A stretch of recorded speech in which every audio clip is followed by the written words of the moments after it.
Salut à tous, on se retrouve sur Kifim en partenariat avec West France pour un nouveau Focus Jeux de Société et on parle de SkyTeam.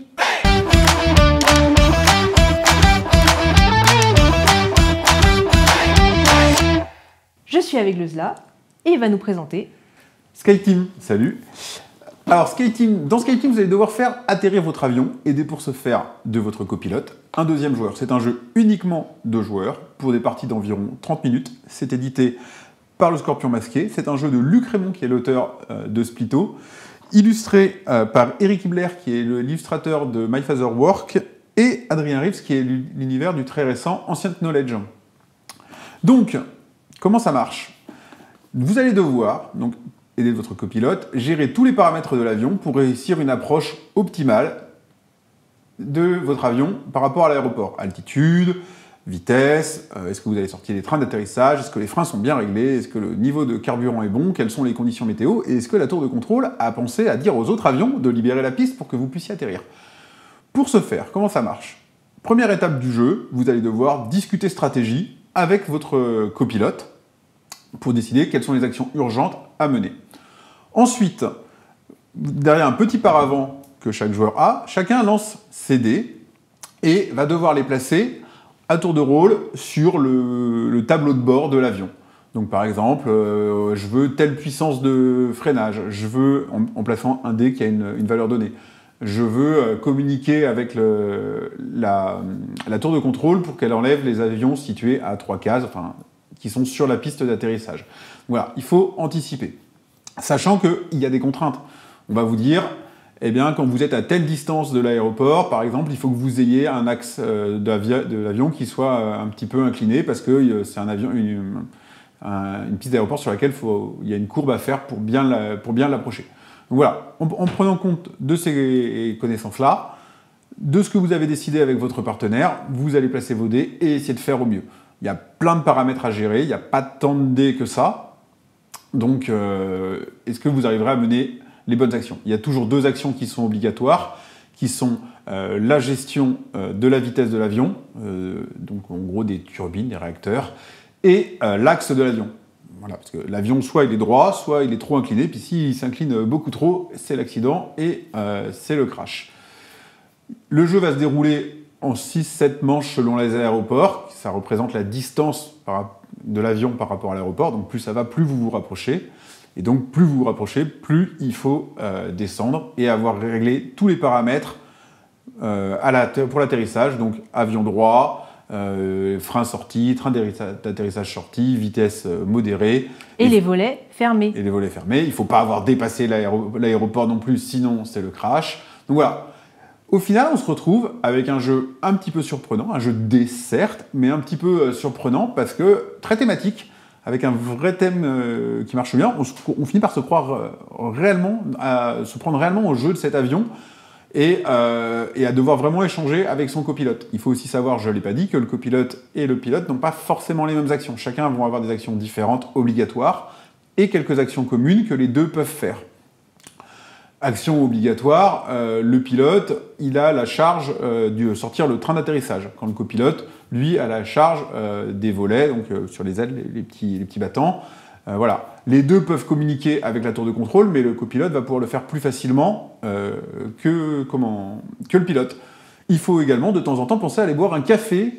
Ça, j'aime bien ça, pause café. De la pause café, pour pouvoir être frais et dispo au moment où il y a une action à faire importante à faire dans l'avion. Concrètement, ça vous permettra de retourner un dé, faire plus 1 ou moins 1 sur un dé.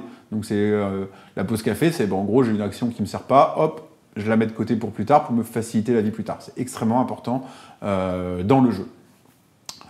Donc voilà, il y a quand même pas mal de paramètres à gérer. J'ai dit, il y a des avions qui vous gênent, il y a non seulement tous les paramètres de l'avion en lui-même, et le jeu, composé de 21 scénarios, donc c'est quand même beaucoup. Ils ont été hyper généreux sur cet aspect-là. Va à chaque scénario vous rajouter des nouvelles contraintes, la gestion de l'essence, les pistes d'atterrissage les freins qui sont gelés, etc., etc. Donc, vous n'êtes pas prêt de voir le bout du jeu. Hein. Le premier aéroport est relativement facile à gagner. Et puis, après, ils sont classés en 3 couleurs, donc vert, jaune et rouge, donc, qui correspond à peu près à leur difficulté. Mais déjà, au sein même des vers, si vous faites le premier qui conseille, qui est Montréal, ça se passe bien, c'est relativement facile, on comprend bien les mécanismes du jeu. Le deuxième, en fait, il vous enlève un dé parce qu'il faut gérer le kérosène en plus, et ça rajoute directement un petit niveau de difficulté. Donc on est vraiment sur quelque chose qu'on peut jouer très progressivement, et qui va quand même se transformer en un truc un petit peu brainy, un petit peu casse-tête, qui marche très très bien. Vous allez passer une demi-heure bien concentrée sur votre problématique d'avion qui ne veut pas atterrir là. Donc voilà, moi je ne suis pas tellement habitué aux jeux 2 joueurs, parce qu'en général je joue soit avec mes filles, soit avec des copains, donc on est toujours plus de 2. Je crois que c'est quasiment mon premier jeu 2 joueurs, mais j'ai vraiment bien aimé l'expérience, et puis je suis content de le sortir. Donc là, avec un collègue, on a décidé de faire toute la campagne, de se faire les 21 aéroports d'affilée. On est rendu qu'au 4e, on a encore un petit peu de temps. Mais je pense pas qu'on va se lasser, on est vraiment motivé pour aller jusqu'au bout. Donc moi, je ne peux que vous le recommander. Qu'est-ce que tu en as pensé, toi ? Et ben du coup, moi aussi, j'ai pu tester quand même le scénario de base et un scénario un peu avec les freins gelés, justement. J'ai gagné les 2 parties, donc pour l'instant, j'ai pas vu le niveau de difficulté. Après, j'avais un très bon copilote, donc c'était pas toi. Non, mais du coup, donc voilà, les sensations de jeu sont vraiment intéressantes parce que j'aime bien la phase où on va discuter, parce qu'après on lance des dés et potentiellement on peut pas faire du tout ce qu'on avait dit. Ah, parce qu'une fois que les dés sont lancés, c'est fini, vous n'avez plus le droit de rien dire. Sachant que, je sais pas si tu l'as dit, il y a que 4 dés. On a 4 dés chacun, dont 2 qui sont obligatoirement sur la vitesse et sur les réacteurs. Donc, enfin sur la gestion de l'axe de l'avion. Voilà. Donc finalement, il n'y a que 2 dés qu'on va pouvoir utiliser pour faire les autres missions. Donc ça limite quand même pas mal. Et mais honnêtement, le hasard des dés, en fait, on gagne des jetons relance à un moment donné et tout, donc on peut quand même contrer ce hasard, puis les pauses café, etc. Donc moi j'ai vraiment aimé. Moi je suis adepte des jeux 2 joueurs, donc c'est vraiment une belle surprise, parce que du coup on entend beaucoup parler, ça a beaucoup buzzé, mais j'y suis pas allée parce que je savais que toi tu le prenais. Mais du coup, j'ai envie vraiment de tester les autres scénarios, parce que ça va vraiment amener à penser différemment, à réfléchir différemment. Voilà, donc maintenant, il y a beaucoup ça dans les jeux. Ils proposent beaucoup de modules. Et pour varier, on l'a vu dans Almost Innocent aussi, où en fait, maintenant, on ne peut plus faire un jeu avec un seul scénario. Finalement, il faut presque proposer des variantes. C'est comme si finalement des extensions étaient déjà inclus. Après, là, quand même, on est sur un jeu qui propose 20 scénarios de base, qui est quand même énorme. Sachant qu'en plus, assez facilement, sur les premières commandes, ils ont rajouté un 21e, parce que moi j'ai eu Charles de Gaulle en plus, et je sais que les Allemands, ils ont eu Düsseldorf, je crois. Donc, 21 scénarios dans un jeu, pour le coup, c'est quand même beaucoup. Alors certes, ça représente que quelques cartes et tout pour eux, mais ça offre vraiment des belles possibilités. Sachant qu'ils ont, je crois, essayé de faire un truc pas réaliste, mais je crois qu'ils sont quand même inspirés des vrais emplacements des aéroports. Ils disent, voilà, cet aéroport-là, il fait froid, cet aéroport-là, je crois qu'il y a de la mer autour. Il y en a un au Japon, il y a le mont Fuji, donc c'est celui-là où il faut arriver en tournant, parce qu'il faut contourner le mont et tout. Donc c'est vraiment réaliste, c'est ça qui est ouf, c'est vraiment réaliste.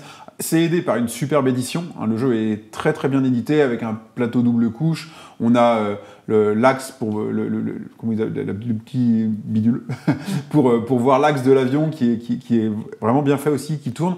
Il n'y a pas de raté en fait. Moi, le petit défaut quand même, c'est les petits jetons tout petits carrés pour faire les petits curseurs de volet là. Ils auraient été pas mal en petits cubes ou un truc comme ça. Ouais, parce qu'ils sont vraiment minuscules et franchement, pour pas les perdre, ça va être tendu. Ouais, c'est les petits interrupteurs pour savoir si vous avez déjà fait une action ou pas, si quelque chose est activé ou non.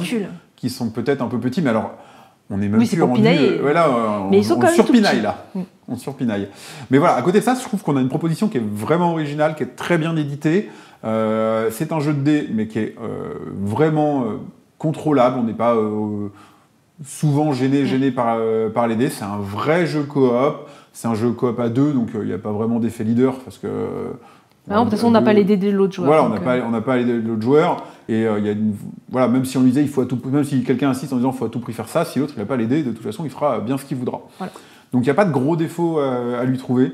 Moi, je peux faire une petite comparaison. Ouais, vas-y. Du coup, parce que moi, j'ai joué à Underfall Sky, qui est normalement un jeu solo, mais on peut le faire en coopératif. Donc la différence de celui-là, c'est qu'on est légère asymétrie, et on ne connaît pas les dés de l'autre, parce que dans Underfall Sky, on va jouer ensemble, donc on a tous les dés, mais ça va être le même principe, c'est-à-dire que là, on va avoir des colons qui nous attaquent, et on va positionner ces dés soit pour se préparer à l'attaque, pour attaquer une personne, aller creuser pour obtenir des choses, et on a un peu comme les sensations si on le joue en coop, donc Under Falling Sky, ou en solo, celui-là il se joue pas en solo, mais on a ce placement de dés avec comment j'optimise le placement de mes dés pour réussir les missions qui me sont... Mais voilà, du coup, si ça vous tente mais que vous n'avez pas joué à deux, ben, potentiellement vous avez Under Falling Sky en mode solo qui reprend un peu ce mécanisme de je gère mes dés et je les positionne pour réussir les missions. Donc voilà, en tout cas, si vous cherchez un coop et que vous jouez à deux, c'est un super choix, vous le regretterez pas.